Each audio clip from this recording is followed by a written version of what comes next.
Amigos oyentes, en este pasaje leemos: ahora bien, los que habían sido esparcidos a causa de la persecución que hubo con motivo de Esteban, pasaron hasta Fenicia, Chipre y Antioquía, no hablando a nadie la palabra, sino solo a los judíos.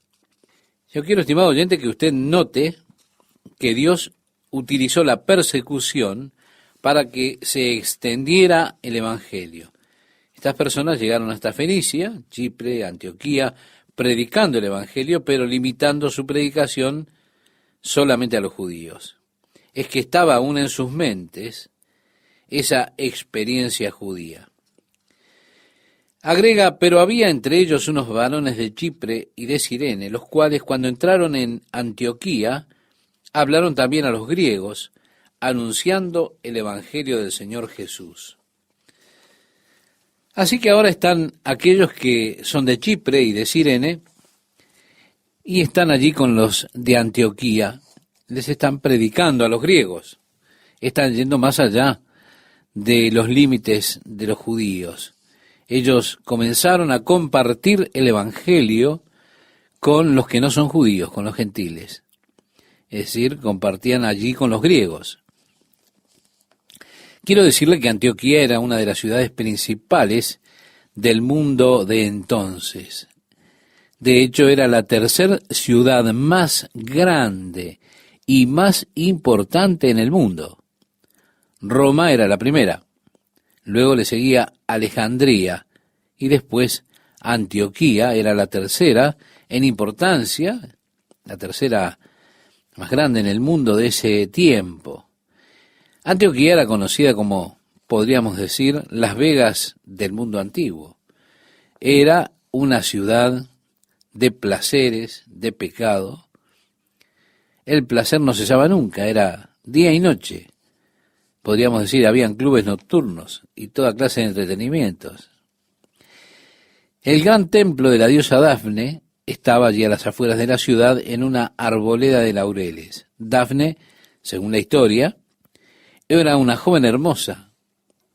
El dios Apolo se enamoró de ella y comenzó a perseguirla, hasta que la alcanzó. Bueno, de hecho, ella se salvó convirtiéndose en un árbol de laurel. Las sacerdotisas del templo eran prostitutas. Por tanto, en las arboledas, allí estaba la adoración a Dafne, hecha por las prostitutas y todo lo demás.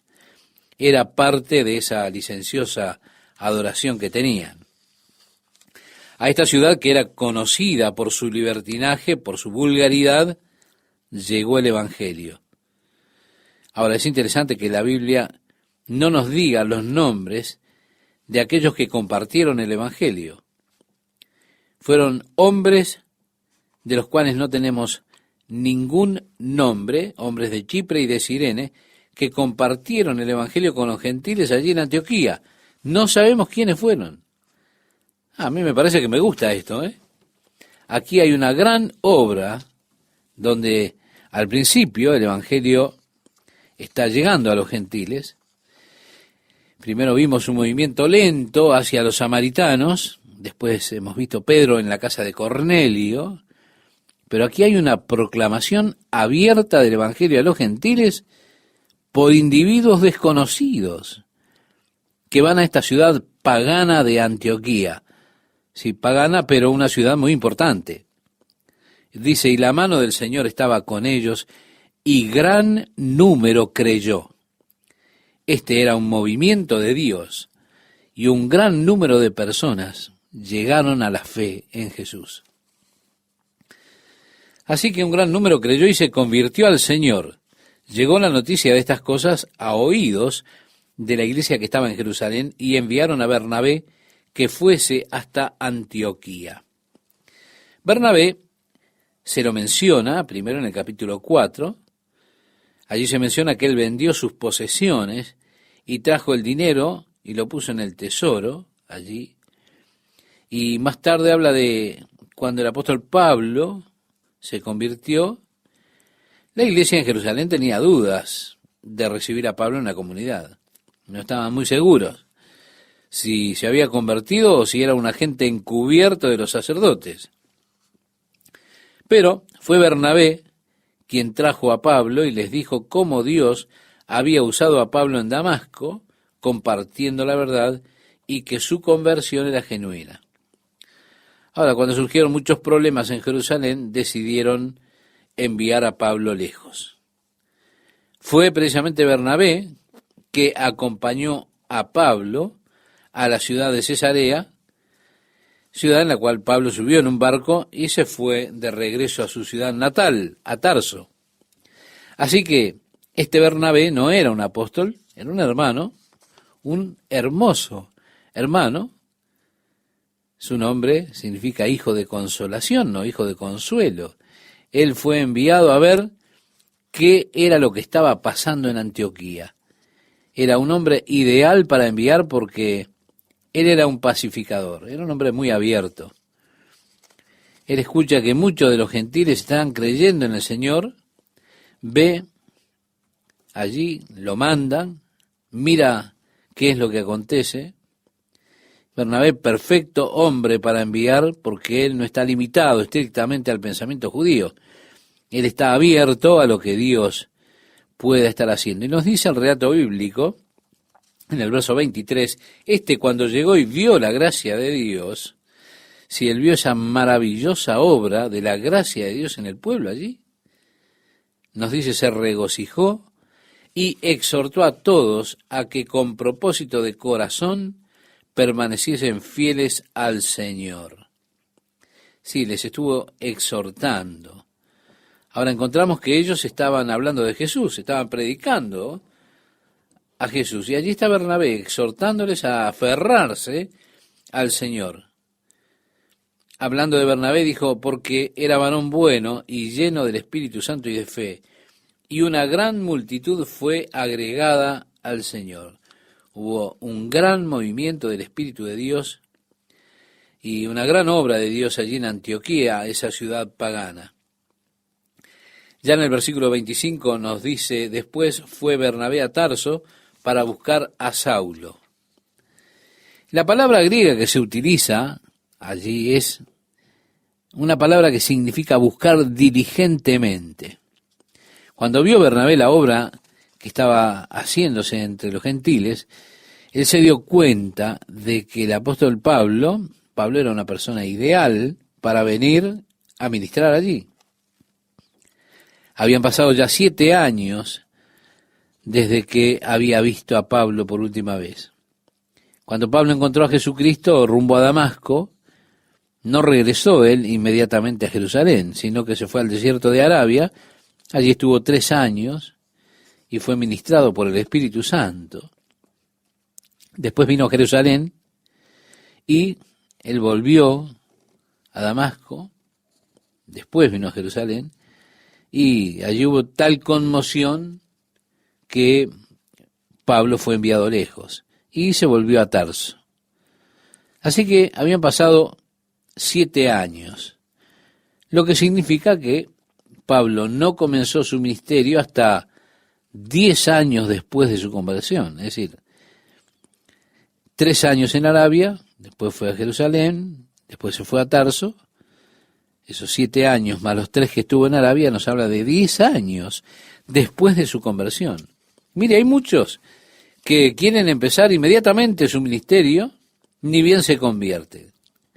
Está bien, bueno, uno puede compartir lo que uno tiene, pero, mi amigo, no se desaliente si Dios lo pone en un desierto por un tiempo para aprender. Sí, él tiene que llevarle a la escuela de entrenamiento por un tiempo para prepararle. El apóstol Pablo ahora está bien preparado para este ministerio porque él había nacido en la ciudad de Tarso, una ciudad de fuerte cultura griega. Sus primeras experiencias fueron introduciéndose a la cultura griega. Pero como él era de la tribu de Benjamín, y tenía un padre que era devoto de Dios y de la ley, Pablo fue enviado a tomar clases en Jerusalén, donde él se sentaba a los pies de aquel maestro Gamaliel. Pablo se destacó en sus estudios. Así que él tenía trasfondo de cultura griega, pero una educación hebrea de las Escrituras. Cuando él vino al conocimiento de Jesucristo, para él todo el Antiguo Testamento cobró vida. Ahora podía ver por qué Cristo era en verdad el Mesías. Podía comprobarlo en el Antiguo Testamento que Jesús era el Mesías prometido. En la iglesia de Antioquía ellos necesitaban un hombre que fuese habilidoso en las Escrituras, pero también uno que entendiera el trasfondo de la cultura griega. Así que, como escribió Pablo, fui separado del vientre de mi madre para el Evangelio. En otras palabras, Dios tenía su mano sobre mí desde entonces. Él dispuso mi lugar de nacimiento, mi cultura al principio de la vida con los griegos, mi estudio de las Escrituras hebreas. Él pudo ver cómo la mano de Dios había estado sobre él todo el tiempo. Por eso Bernabé, conociendo a Pablo, habiéndole encontrado e introducido como intermediario, cuando lo trajo a la iglesia en Jerusalén, cuando Bernabé fue enviado allí a Antioquía, él pensó, bueno, la persona ideal para esto aquí es Pablo. Tengo que ir a buscarlo y encontrarlo. Así que Bernabé, independientemente de la iglesia de Jerusalén, él está allí en Antioquía, él pensó, Pablo es el elegido para esto. Así que se fue a Tarso a buscarlo. El verso 26 dice, y se congregaron allí todo un año con la iglesia y enseñaron a mucha gente, y a los discípulos se les llamó cristianos por primera vez en Antioquía. Si ellos estaban hablando del Señor, predicando a Cristo, Bernabé les exhortaba, todo eso por un año.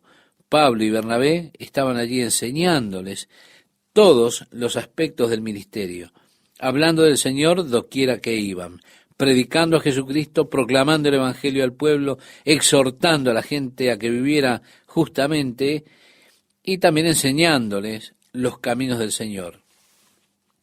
De los muchos ministerios que hay dentro del cuerpo de Cristo, que es la iglesia.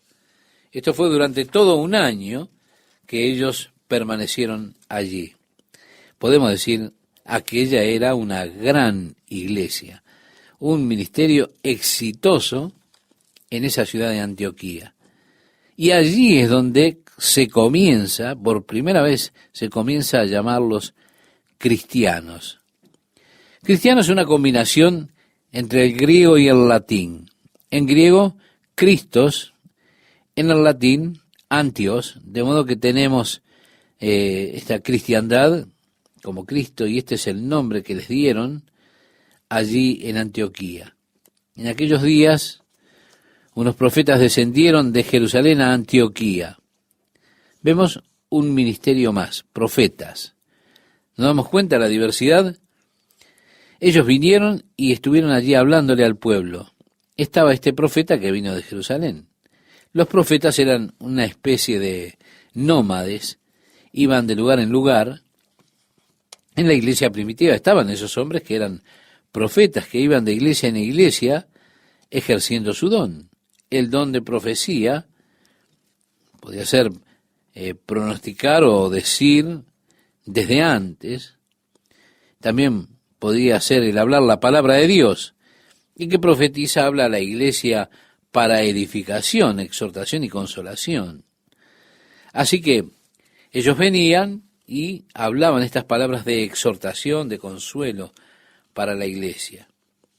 Y levantándose uno de ellos, llamado Agabo, el que da a entender por el Espíritu Santo, ¿verdad? Daba a entender por el Espíritu que vendría una gran hambre en toda la tierra habitada, la cual sucedió en tiempo de Claudio. Entonces los discípulos, cada uno conforme a lo que tenía, determinaron enviar socorro a los hermanos que habitaban en Judea, lo cual en efecto hicieron, enviándolo a los ancianos por mano de Bernabé y de Saulo. Vemos Pablo y Bernabé de regreso a Jerusalén, van con una ofrenda que hace la iglesia de Antioquía tratando de ayudar a aquellos hermanos en Jerusalén.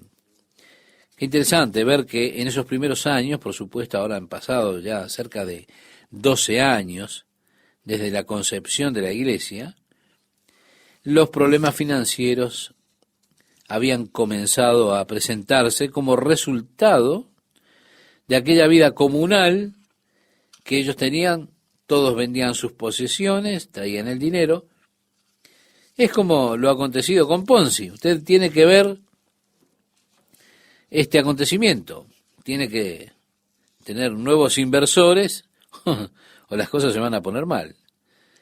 Y se pusieron mal en Jerusalén. Era algo que estaba probablemente motivado más por la emoción que por el Espíritu de Dios. No hay lugar en la Biblia donde Dios dijera que les ordenaba vender las posesiones y hacer una bolsa común. Eso es algo que surgió espontáneamente. Y muchas veces las cosas comenzaban en la iglesia de forma espontánea. Una persona hace esto y todos dicen, ¿viste eso? ¿Sabían? Bueno, me gustaría que me dijeran también a mí mire lo que hizo. Suele suceder que los que quieren muestras de admiración, quieren que la gente haga con ellos lo que hacen con otros, actúan como los demás. Pero en realidad eso no era algo dirigido u ordenado por Dios. Nosotros recordamos, de hecho, el caso de Ananías y Zafira, que vendieron una posesión y se quedaron con una parte. Ellos dieron allí su ofrenda mintiendo que daban todo. Había hipocresía en eso. Pedro dijo, mientras que ustedes lo tenían, no era de ustedes. En otras palabras, ¿quién le pidió que vendieran algo? Evidentemente la respuesta fue no. Ellos no tenían por qué hacerlo. Su pecado no estuvo en retenerlo, su pecado estuvo en pretender dar todo cuando secretamente se habían quedado con algo. Ellos fueron con hipocresía y eso era una maldición de la iglesia. Así que nuevamente la iglesia está ahora con problemas financieros en Jerusalén. Pablo, nuevamente en el libro de los Hechos, habría de ir a todas las iglesias gentiles para buscar una ofrenda, recolectar para los hermanos pobres en Jerusalén. Así que aquí encontramos a Pablo que va de regreso a Jerusalén. Ahora es interesante, ¿verdad? Usted verá la progresión de las cosas, cómo es que cada evento subsecuente parece estar relacionado y atado a una cosa anterior o una cosa temprana. Por lo tanto, cuando usted ve ese patrón, se puede ver que Dios estaba moviendo todo desde antes. El Espíritu Santo estaba dirigiendo plenamente la actividad de la iglesia al estar interconectadas todas las cosas. La persecución, la muerte de Esteban, la subsecuente persecución, todo eso causó la expansión del Evangelio. Los hombres se fueron tan lejos como a Antioquía, Chipre, Fenicia. Eso está todo atado a lo que aconteció en los días de Esteban. Aún la conversión de Pablo tiene que ver con Esteban, porque él estaba allí mirando a Esteban, estaba escuchándolo. Y luego él es el que cuida las ropas mientras los otros lo apedrean y lo matan. Él escucha la oración de Esteban. Todo eso comienza a trabajar en su mente, sin duda, en su conciencia. Y él va camino a Damasco y el Señor lo detiene y le dice, mira, dura cosa te es dar coces contra el aguijón.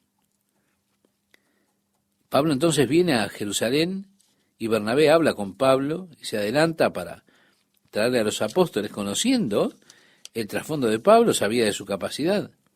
¿Se da cuenta? Están todas las cosas relacionadas. Dios estaba trabajando en todas las cosas. Cada evento está atado a alguna cosa que sucede en el pasado. Es tremendamente interesante cuando uno puede mirar para atrás y puede ver cómo Dios va entretejiendo los eventos y las circunstancias todo el tiempo. Aquellas cosas que no entendemos en un momento, las cosas que son contras, las que en ocasiones motivan que nos rebelemos porque no las entendemos, pero miramos para atrás y uno puede ver, sí, fue Dios que hizo que esto pasase. Él me tuvo allí para que pudiese ponerme ahora a mí aquí, para que Y bueno, para esto, para aquello, usted puede ver cómo toda la cosa está vinculada y puede ver cómo la mano de Dios estuvo obrando todo el tiempo. Por lo tanto, usted ve aquí en el libro de los Hechos cómo es que cada evento se relaciona uno con otro y cómo es que Dios utiliza una amplia variedad de ministerios, hablando acerca del Señor, predicando del Señor, exhortando, enseñando, profetizando, una amplia variedad de ministerios. Pero la iglesia es un cuerpo, es una iglesia, un Señor, una fe, un bautismo, un Dios que es sobre todos y a través de todos. Así enseñaba el apóstol Pablo cuando escribía su carta a los Efesios. Es maravilloso ver cómo Dios obra a través de tantas formas, construyendo su cuerpo que es la iglesia. El versículo 1 dice: en aquel mismo tiempo, el rey Herodes echó mano a algunos de la iglesia para maltratarles. Estimado oyente, el rey Herodes se lo menciona en otra parte como el Herodes Agripa. Nosotros encontramos el primer Herodes en el Nuevo Testamento como Herodes el Grande. Herodes el Grande tuvo una vida realmente muy difícil, o mejor dicho, una vida con ejemplos no muy buenos. Él hizo cosas tremendas. Tuvo 10 esposas, tuvo hijos con estas diferentes esposas, así que la mayoría de sus hijos eran solamente medios hermanos, porque habían nacido de diferentes esposas. Para complicar un poco más todo esto, 2 de sus esposas se llamaban Marión. A la primera, Marión, parece que la amaba más que a las otras esposas. No obstante, él creyó que ella estaba conspirando con sus hijos para derrocarlo, así que él ordenó que la mataran y que también mataran a sus hijos. Luego de hacer esto, él tuvo remordimiento y construyó una hermosa torre para ella en Jerusalén. Su otra esposa Marión tenía un hijo de nombre Aristóbulo. Él a su vez tuvo un hijo al que llamó Herodes Agripa. También tuvo una hija de nombre Herodías. Otro hijo de Herodes, Antipas, fue el que nosotros conocemos en el Nuevo Testamento como Herodes el Tetrarca, porque él estuvo sobre la tercera parte del reino original de Herodes. Él construyó la ciudad de Tiberías en la mar de Galilea como su capital, porque él gobernaba precisamente sobre esa sección del país. Cuando Herodes Antipas iba hacia Roma, él se detuvo y visitó a su medio hermano Felipe, y allí él se enamoró de su esposa Herodías, que a su vez también era su sobrina. Él siguió hacia Roma y cuando regresó, ella huyó con él se casó con ella. Allí es donde aparece Juan el Bautista y se mete en problemas porque le dijo: tú no deberías tener a la esposa de tu hermano, a Herodías. Ella es la esposa de tu hermano, eso está mal. Así que ella tenía esto contra Juan el Bautista y en un momento oportuno logró que le trajeran la cabeza de Juan el Bautista en un plato. Ese fue su encargo, si usted recuerda la historia. Herodes Agripa era una persona haragana, era irresponsable. Él había sido educado en Roma, pero tuvo una vida muy extravagante, se hizo de muchas deudas allí en Roma. Finalmente llegó a una desaprobación del gobernante César de Roma, que lo desterró a una fortaleza llamada Malta. Allí él quedó tan abatido, tan desalentado, que consideró suicidarse. Pero su esposa habló con Herodías, es decir, la esposa de Herodes Antipas. Y fue así que Herodes Antipas le dio el trabajo de inspeccionar todos los mercados y le dio salario por ello. Esto anduvo bien por algún tiempo, pero luego tuvieron una gran discusión, una discusión pública. Herodes Agripa fue a Siria, y allí donde él tenía un compañero de escuela que era como un gobernador allí, ellos se enredaron en un gran argumento, luego de lo cual él regresó a Roma. Cuando está en Roma, él se familiarizó con Gaius Calígula y se metió en problemas porque le dijo a Calígula quién era el actual gobernador o emperador actual de Roma. Él le dijo a Calígula: deberían entregarte el reino a ti porque estás más capacitado que él. Un siervo escuchó eso y se lo reportó a Tiberio. Fue así que Tiberio puso a Herodes Agripa en la cárcel. 6 meses después, muere Tiberio. Calígula tomó la posición de emperador y le entregó a Herodes Agripa I una cadena de oro del mismo peso de las cadenas que tenían colocadas en la prisión. Sí, las cadenas que tenía cuando lo tenían allí en prisión tenían un peso. El equivalente en oro se lo dio Calígula a Herodes Agripa. También le dio el dominio sobre una porción de Judea. Así que él regresó a Judea, pero ahora vino con el título de rey. Él era el rey Agripa, sí, Agripa I. Ahora, esto hizo enojar tremendamente a Antipas, y su hermana Herodías también estaba furiosa. Ella entonces presionó a Antipas para que fuera a Roma, con el propósito de obtener también un título de rey, así como lo tenía Agripa.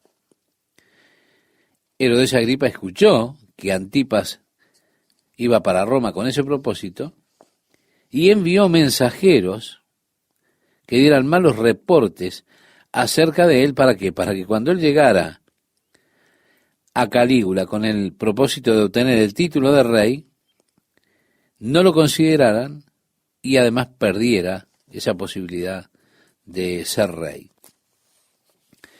Cuando Herodes Agripa toma el poder en Judea, la intención que tenía era conseguir el apoyo de los judíos.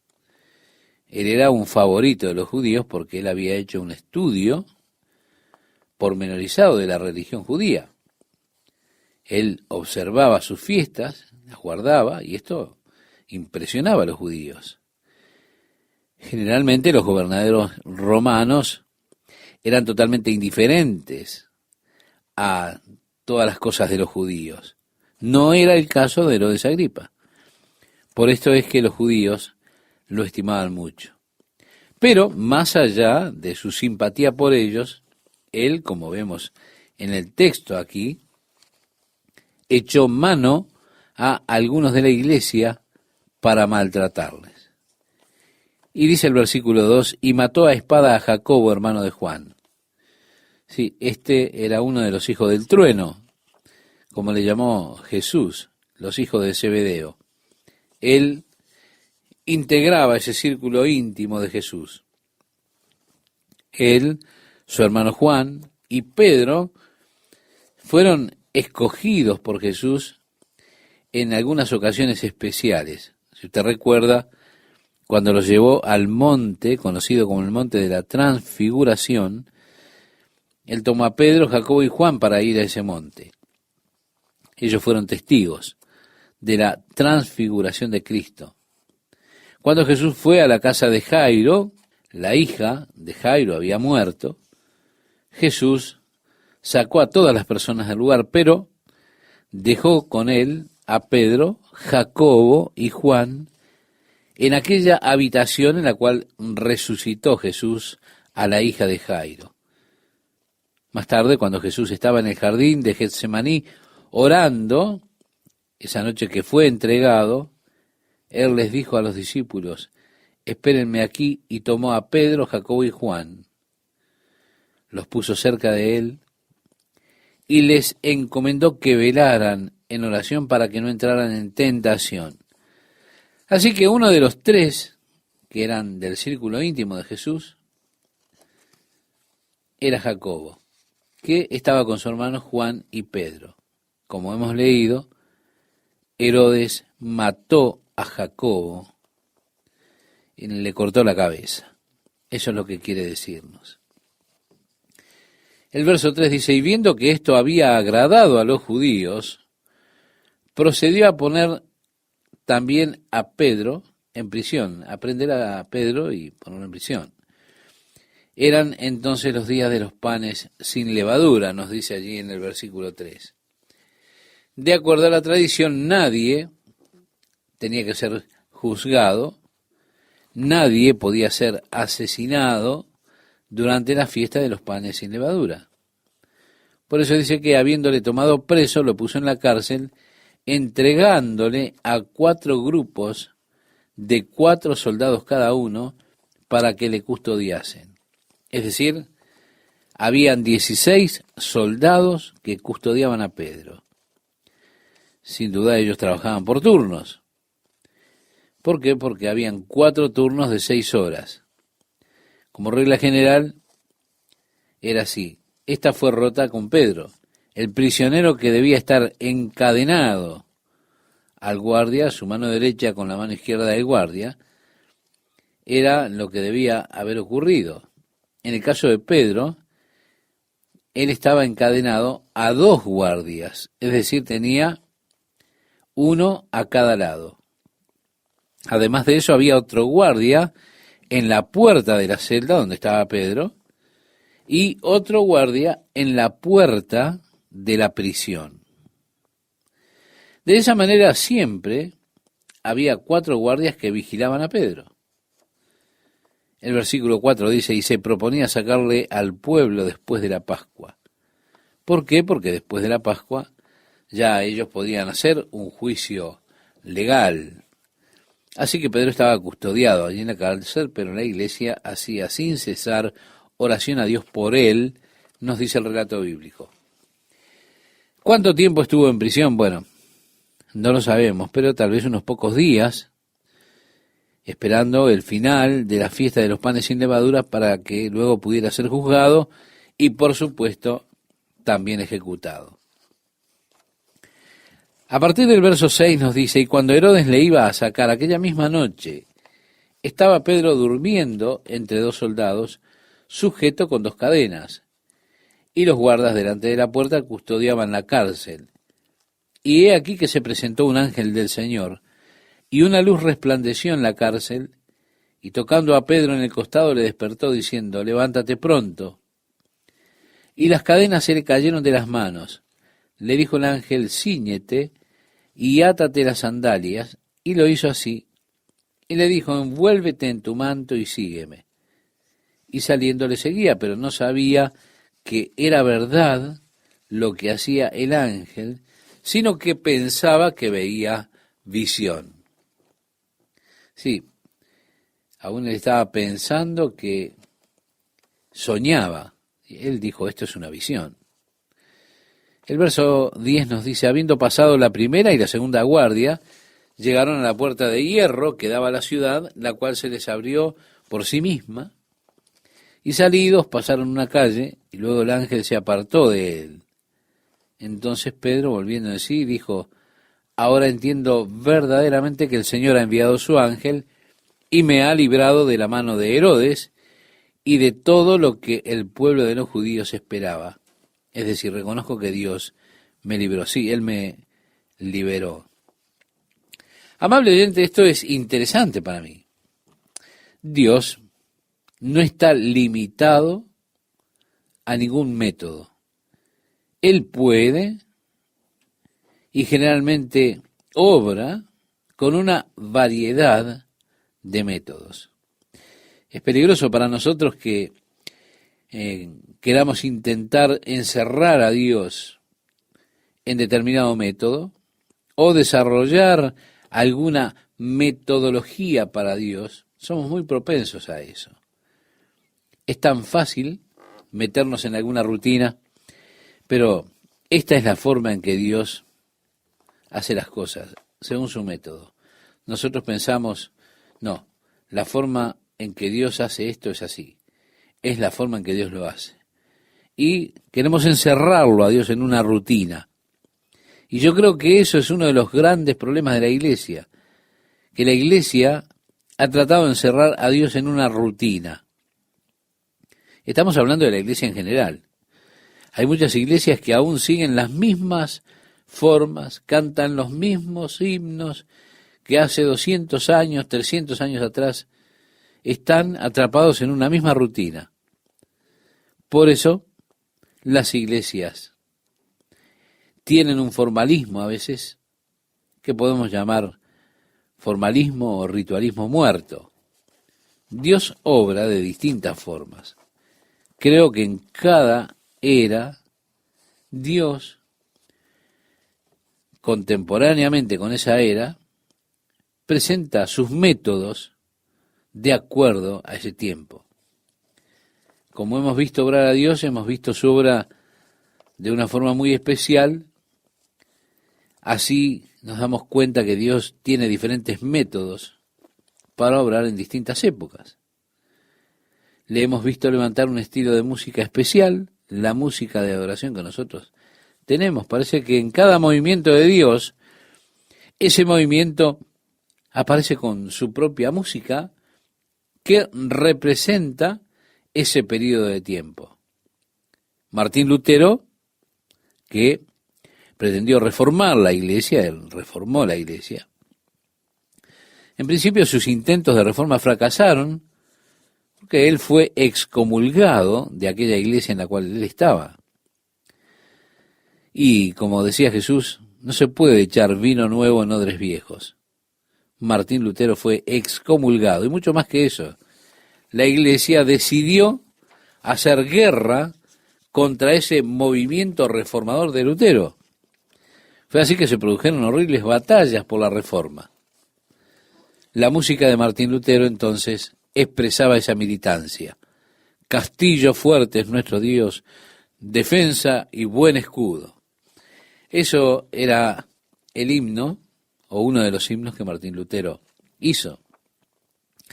Quiero decir, era la fuerza de la militancia que había en ese momento. Después él fue criticado por esa música que escribió. Él escribió muchos himnos. Pero, ¿cómo se salió de los cánticos tradicionales que habían? Entonces, por eso fue criticado. ¿Por qué?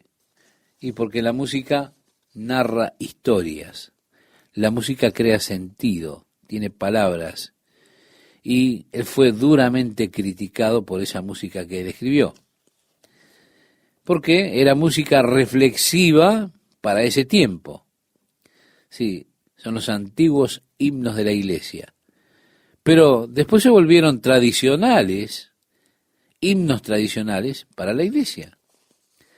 Llegó luego Dwight Moody con su estilo. También era Sankey, y Sankey introdujo todo un nuevo estilo de música en la iglesia. Un poco más liviano, podríamos decir así, o más contemporáneo. De hecho, Sankey tomó muchos de los tonos o de las músicas del mundo de la época y escribió letras cristianas que adaptó a esas músicas. Él se metió en muchos problemas por tomar esas músicas mundanas y escribir palabras cristianas para adecuarlas a esa música. Tuvo mucha crítica. Pero ahora esas canciones de Sankey son los antiguos himnos de la iglesia y nosotros los apreciamos como los antiguos himnos de la iglesia. Ahora vemos toda una nueva forma de música que está llegando de este movimiento de Dios. Un día ellos dirán, oh, los antiguos himnos de la iglesia, haciendo referencia a los coros que se cantan en nuestros días, coros que impresionan a tantas personas en el día de hoy por su naturaleza contemporánea. Con el tiempo, Ellos serán aceptados como parte de toda la historia de la himnología de la iglesia. Es que Dios no está limitado a métodos. Siguiendo adelante, Dios veremos que liberará a Pablo y a Silas de la cárcel. Pero en vez de enviar un ángel para abrir las puertas, Dios ha de sacudir los cimientos, las paredes, enviará un terremoto que derribará las paredes y Pablo y Silas serán así librados. Es decir, estamos ante un Dios de variada forma de obrar. No intente encasillarlo. Él no está confinado a determinada caja, por decirlo de alguna manera. Esto es lo que sucede a menudo en la iglesia. Pienso que esto es un fundamento que tienen muchas denominaciones, diciendo así es como se mueve Dios en esta denominación. Este movimiento de Dios se levanta de esta manera. Así es como Dios se mueve. Esta es la música que le gusta a Dios. Y usted queda encerrado en eso todo el tiempo, porque usted cree que es de esa manera que Dios se mueve, o que Dios nos ayude a mantenernos, por decirlo de alguna manera, flexibles, para que en los años que vengan, las personas no digan, Chuck Smith hacía las cosas de esta forma, hay que hacerlo así. No, olvídese de él. Estemos abiertos a lo que Dios quiera obrar. Si Él quiere tener un nuevo movimiento o una nueva manera de obrar, alabado sea el Señor. Necesitamos nosotros estar abiertos a ese movimiento de Dios, a ese movimiento del Espíritu Santo, a pesar de que sea diferente a la forma en la cual Dios obró aún aquí mismo al comienzo. Así que aquí tenemos a Pedro, que es librado de la prisión de una manera, de una forma realmente muy interesante. Amable oyente, cuando el apóstol Pedro vuelve en sí, él estaba libre allí en la calle. Y dice en nuestro texto, habiendo considerado esto, llegó a casa de María, la madre de Juan, el que tenía por sobrenombre Marcos, donde muchos estaban reunidos orando. En el versículo 5 vimos que dice, la iglesia hacía sin cesar oración a Dios por él. Él sabía dónde estaba la casa de María. Algunas tradiciones dicen que la última cena se llevó a cabo en esa casa. María era la madre de Juan Marcos, el autor del Evangelio que tenemos nosotros, el Evangelio según San Marcos. La iglesia se reunía entonces en la casa de su madre. Más adelante, Juan Marcos se unió al apóstol Pablo y Bernabé en el primer viaje misionero que hicieron. No obstante, en la primera parte de este viaje misionero, Marcos se enfermó y tomó la decisión de volver a su casa. Pablo y Bernabé entonces continuaron adelante con su viaje hasta Asia. Más adelante, cuando el apóstol Pablo y Bernabé se preparaban para salir en su segundo viaje misionero, Marcos dijo, quiero ir con ustedes. Marcos era sobrino de Bernabé. Así que Bernabé dijo que a él le parecía bien, pero el apóstol Pablo dijo, no, él nos abandonó en el primer viaje, así que ahora no quiero que vaya. Bernabé le dijo, bueno, él ha cambiado, ha madurado, vamos a llevarlo. Pero Pablo dijo, no, no lo llevaré. Hubo allí una tensión tan grande entre Pablo y Bernabé que ellos se separaron. Y Bernabé tomó a Marcos y se encaminaron hacia Chipre. Por otra parte, el apóstol Pablo tomó a Silas y se dirigieron al Asia Menor. Más adelante, en transcurrir de la historia, el apóstol Pablo le escribe una carta a Timoteo y en esa carta le dice, trae a Marcos contigo. Él ha sido de gran ayuda y consuelo para mí. Vemos que esa brecha que se había abierto, había curado, y el apóstol Pablo hace mención a Marcos una vez más. De regreso ya al pasaje de este día, nos encontramos con que ellos están en la casa de la madre de Marcos, allí en Jerusalén. Se cree que Marcos tenía unos 12 años cuando Jesús fue crucificado. El Evangelio de Marcos tiene un pequeño evento en su relato que no está en los otros evangelios. Nos dice que cuando Jesús fue arrestado en el huerto de Getsemaní, uno de los soldados tomó a un joven que seguía a Jesús, pero este joven logró soltarse, dejando su vestimenta en manos del soldado y salió disparando desnudo. Marcos es el que cuenta precisamente lo que él experimentó. Él era joven, a él le gustaba andar por ahí, como a esos jóvenes que les gusta estar metidos en la acción. Bueno, Marcos era uno de esos, y estaba allí en el jardín de Getsemaní cuando Jesús fue arrestado. Así que él conocía el trasfondo del Señor desde temprana edad. Ya en el versículo 13 leemos: cuando llamó Pedro a la puerta del patio, salió a escuchar una muchacha llamada Rode, la cual, cuando reconoció la voz de Pedro, de gozo no abrió la puerta, sino que corriendo adentro, dio la nueva de que Pedro estaba a la puerta. Ellos le dijeron: ¿estás loca? Ahora, recuerde que la iglesia estaba haciendo oración sin cesar por Pedro. Pedro llega a la casa en la cual estaban orando por su liberación. Alguien golpea la puerta. Esta muchacha fue a ver quién era. Pedro dice: soy yo, ábreme. Ella estaba tan emocionada que en lugar de abrir la puerta corría a decir: Pedro está afuera. Los demás dijeron: estás loca, él está en la cárcel.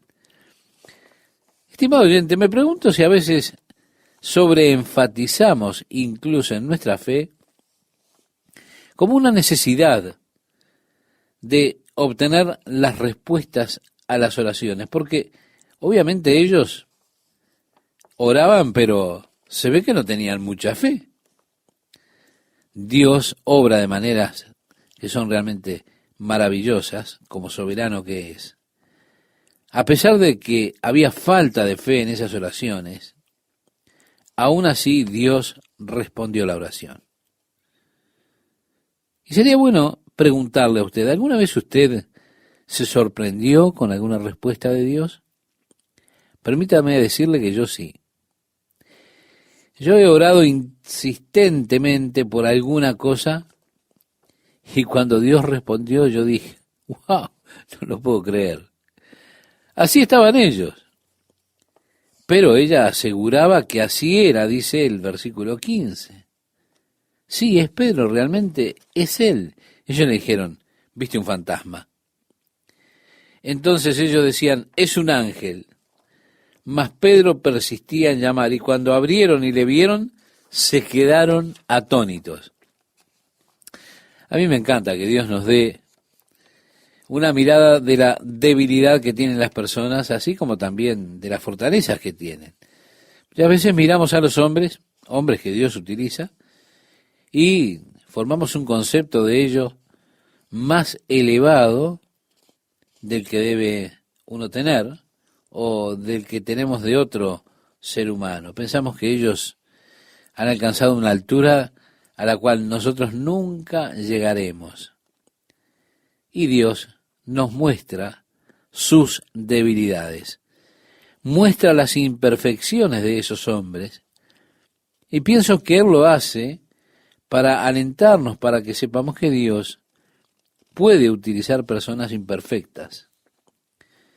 Personalmente me consuelo leyendo acerca de Pedro, con el hecho de saber que Dios pudo utilizar a Pedro. Si Él pudo utilizar a Pedro, entonces tal vez Él pueda utilizarme a mí.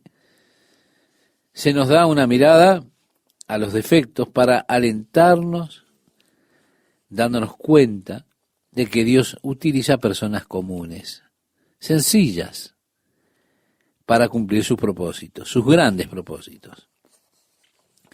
El verso 17 dice, pero él, haciéndoles con la mano señal de que callasen, les contó cómo el Señor le había sacado de la cárcel y dijo, haced saber esto a Jacobo y a los hermanos. Y salió y se fue a otro lugar. El Jacobo que menciona aquí se convirtió en un reconocido líder de la iglesia primitiva. Evidentemente Jacobo no es el hermano de Juan, él ya había sido martirizado. Este Jacobo es el hermano de Jesús, que no creyó en Jesús, sino hasta después que él resucitó y que Jesús se le apareció. Él se convirtió en uno de los líderes de la iglesia primitiva, reitero, es el Jacobo que escribió la epístola de Santiago, esa epístola tan práctica. Así que Pedro les dice, haced saber esto a Jacobo y a los hermanos, y se fue a otro lugar. Resulta interesante que este es casi el final de la historia de Pedro en el libro de los Hechos, excepto que en el capítulo 15, cuando se llama al concilio de la iglesia para determinar algo que parte de la ley tenía que ver o aplicarse a los creyentes gentiles, realmente era para determinar si se podía ser salvo siendo gentil, de eso se trataba. Pedro es quien habla en el concilio de la iglesia allí, y él relata cómo Dios lo llamó para llevar el evangelio a los gentiles. Pedro sugiere que no coloquen sobre los gentiles yugo de esclavitud. Y él dice, el cual ni nosotros ni nuestros padres pudieron llevar. Es decir, no intentemos ponerlos bajo la ley porque nosotros no pudimos manejar eso. Más allá de esto, no sabemos más del ministerio de Pedro. Podemos decir, este es el relato final. Simplemente él se fue a otro lugar. Sin duda, él se habrá escondido de Herodes Agripa, tal vez. Porque usted puede estar seguro de que se hizo una gran búsqueda de Pedro en aquel tiempo. Así que tal vez él estuvo escondiéndose por algún tiempo de Herodes Agripa. Sí sabemos que Pedro fue a la iglesia en Antioquía y se creó un pequeño problema con su vacilación. El apóstol Pablo tuvo que lidiar con esto, como nos dice en Gálatas. La tradición nos dice que él, es decir, Pedro, fue a Roma. Pero en realidad no hay nada que respalde esta tradición de la historia de Roma, donde él fue alentado por los santos a huir de Roma porque Nerón lo buscaba para crucificarle. Y cuando él estaba huyendo de Roma, de acuerdo a la tradición, Jesús lo encontró por el camino y Pedro le dijo, ¿quo vatas? Jesús le respondió, voy a Roma a ser crucificado nuevamente. Y Pedro tomó esto como que el Señor quería que Pedro se identificara con Jesús en la muerte, así que Pedro regresó a Roma y fue crucificado de acuerdo a la tradición de cabeza abajo, porque él dijo que no era digno de ser crucificado como su Señor. Ahora, quiero decirle que todo esto es tradición. Puede que sea algún hecho o parte de él, no lo sabemos. Lo que sí sabemos es que la Escritura termina aquí el relato del ministerio de Pedro y la vida de Pedro, y dice simplemente que él partió hacia otro lugar, es decir, se fue. Ya en el versículo 18 nos dice, luego que fue de día, hubo no poco alboroto entre los soldados sobre qué había sido de Pedro.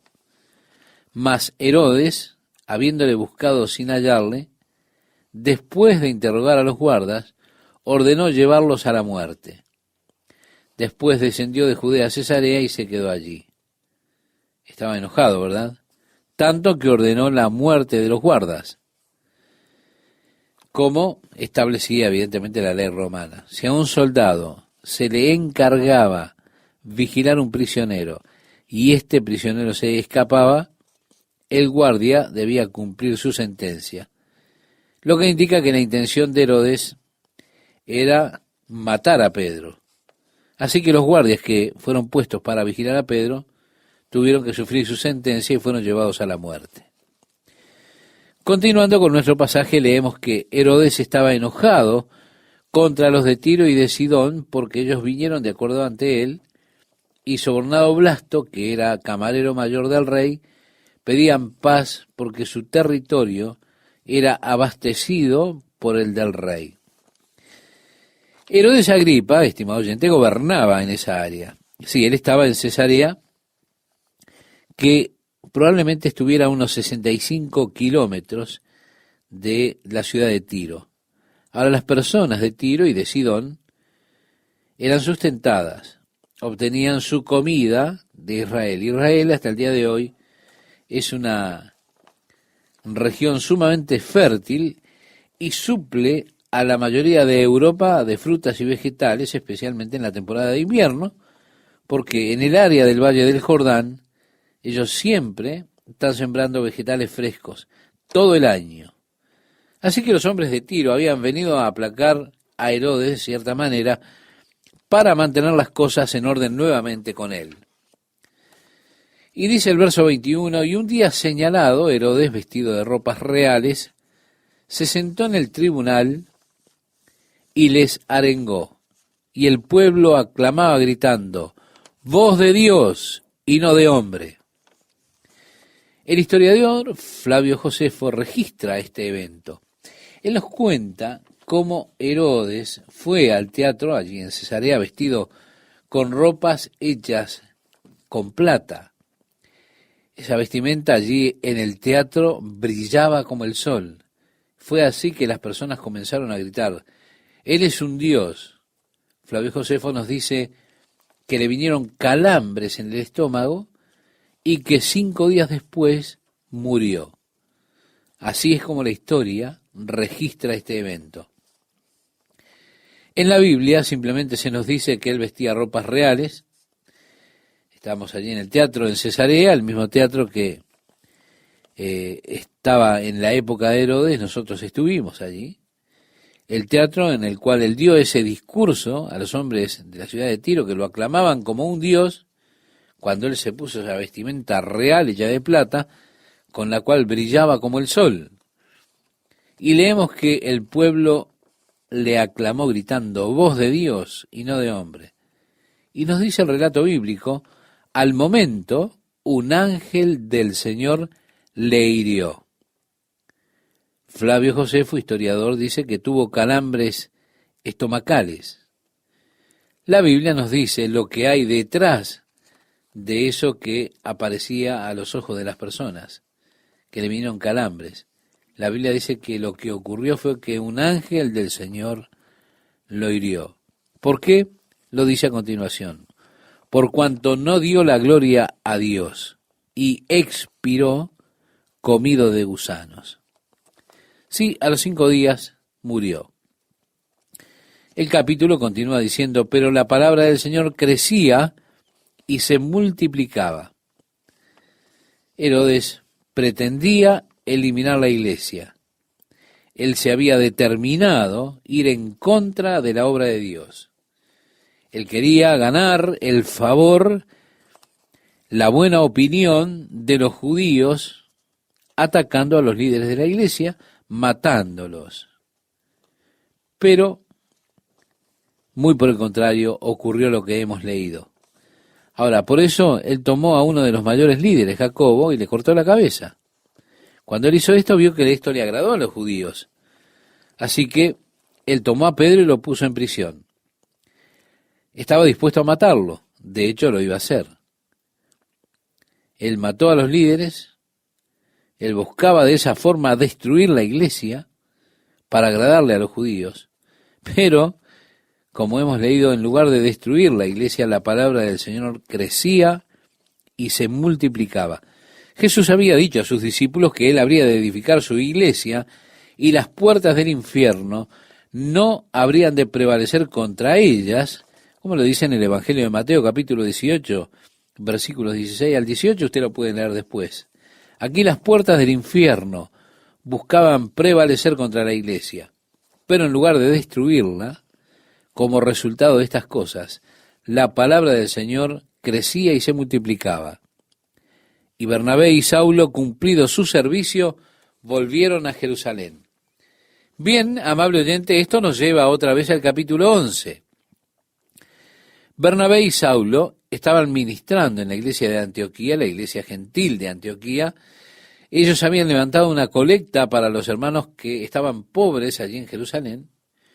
Ellos llevaron el dinero, la ofrenda de la iglesia gentil de Antioquía, llevaron esa ofrenda a la iglesia en Jerusalén para ayudarlos en sus necesidades. Y este fue su ministerio. Ahora nos dice, cumplido su servicio, es decir, habiendo entregado la ofrenda que habían juntado para la iglesia de Jerusalén, ellos regresaron a Antioquía, llevando también consigo a Juan, el que tenía por sobrenombre Marcos. Es decir, Bernabé tomó a su sobrino, Juan Marcos, y fue de regreso a Antioquía con él. Esto nos lleva ahora al capítulo 13, donde es enviado el primer equipo misionero. Equipo misionero que es enviado no desde la iglesia en Jerusalén, sino desde la iglesia en Antioquía. Desde ese momento la iglesia en Antioquía se volvió la principal iglesia de aquel tiempo. Las actividades misioneras, el esparcimiento del evangelio, ya no se hace entonces desde Jerusalén, sino desde la iglesia en Antioquía.